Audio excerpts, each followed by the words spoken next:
Baik, Assalamualaikum warahmatullahi wabarakatuh. Perkenalkan, nama saya Isra Rahmawati, NIM F122-19039.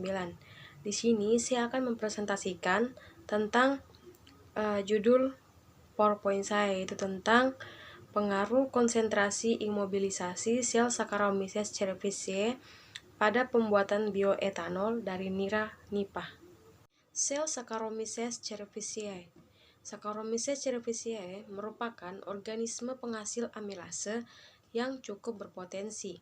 Selain bakteri dan kapang, enzim amilase diproduksi di luar sel oleh beberapa jenis yeast, diantaranya Saccharomyces fibuliger, S. diaticus, Saccharomyces cerevisiae, Saccharomyces occidentalis, dan Candida serta Pichia. S. fibuliger merupakan kamir amilolitik penghasil amilase, glukoamilase, dan aglukosidase yang mampu merombak zat pati. Kamir amilolitik mempunyai potensi penting dalam produk-produk berbahan pati karena aktivitas enzim amilase, terutama isoamilase, dapat menghidrolisa ikatan pada amilopektin.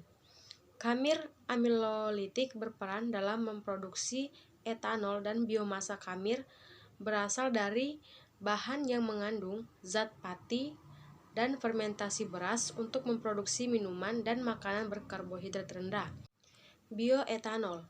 Bioetanol merupakan salah satu sumber bahan bakar alternatif yang diolah dari tumbuhan, di mana memiliki keunggulan mampu menurunkan emisi CO2 hingga 18%.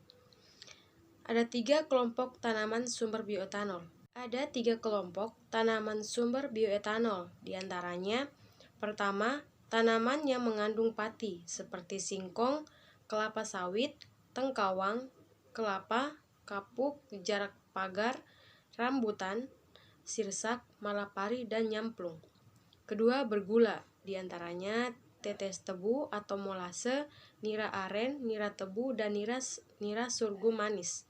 Ketiga, serat selulosa seperti batang sorghum, batang pisang, kayu, dan bagas. Fermentasi. Fermentasi merupakan suatu proses terjadinya perubahan kimia pada suatu substrat organik melalui aktivitas enzim yang dihasilkan oleh mikroorganisme. Percepatan fermentasi dan pertumbuhan mikroorganisme memerlukan nutrien tambahan. Selain memerlukan karbohidrat, juga membutuhkan nitrogen dan mineral yang cukup untuk dapat tumbuh dan produksi dengan optimal. Selanjutnya, nipah atau Nipah fruticans. Nipah merupakan salah satu tumbuhan palma yang dapat tumbuh dengan baik di Indonesia. Produksi nira terbesar dihasilkan di Pulau Sumatera sebanyak 304,35 ribu liter atau sebanding dengan 87,76%. Sisanya sebesar 42,25 ribu liter sebanding dengan 12,24% menyebar di seluruh Indonesia, termasuk Provinsi Kalimantan Timur. Selanjutnya, nira nipah memiliki komposisi kimia sebesar 19,5% yang berupa sukrosa, glukosa, dan fruktosa. Karena komposisi inilah, sehingga nira nipah dapat dimanfaatkan atau digunakan untuk pembuatan bioetanol.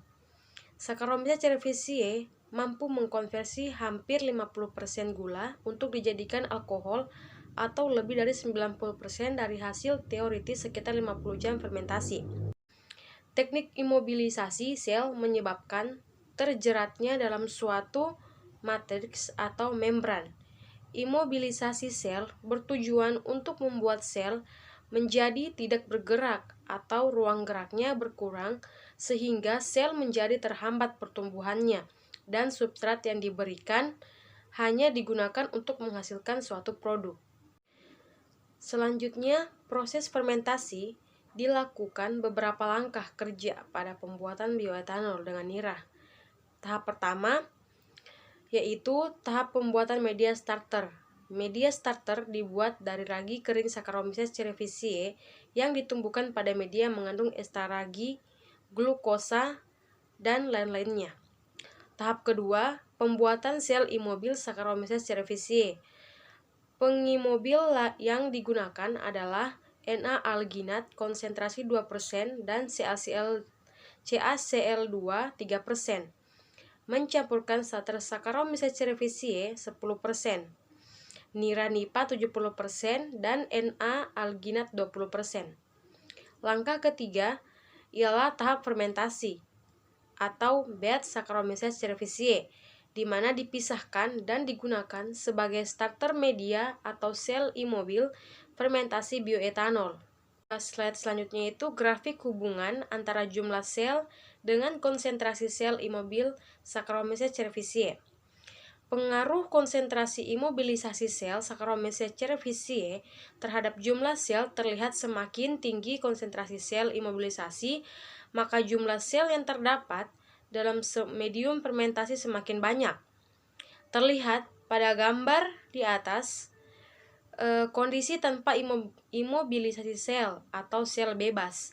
Jumlah sel yang terjadi lebih sedikit dibandingkan apabila sel tersebut diimobilisasi. Hal ini dapat terjadi karena adanya zat pengimobil sehingga ada batasan transfer massa dan lingkungan. Gambar selanjutnya yaitu tentang grafik hubungan antara jumlah sel dengan konsentrasi sel imobil Saccharomyces cerevisiae. Berdasarkan gambar di samping, ditunjukkan bahwa kadar gula semakin berkurang seiring dengan semakin besarnya konsentrasi sel imobil Saccharomyces cerevisiae. Hal ini terjadi karena konsentrasi gula dalam niranipa digunakan oleh Saccharomyces cerevisiae untuk pertumbuhan, memproduksi bioetanol, dan digunakan untuk energi. Semakin tinggi konsentrasi sel imobilisasi Saccharomyces cerevisiae, maka konsentrasi gula tereduksi yang dihasilkan pada akhir reaksi semakin sedikit. Gambar ketiga yaitu grafik hubungan konsentrasi bioetanol dengan konsentrasi imobilisasi Saccharomyces cerevisiae. Pada gambar tersebut dapat dilihat bahwa semakin besar konsentrasi imobilisasi sel memberikan pengaruh yang nyata terhadap konsentrasi bioetanol yang dihasilkan melalui proses fermentasi dengan metode imobilisasi sel Saccharomyces cerevisiae. Baik, itulah tadi hasil presentasi saya.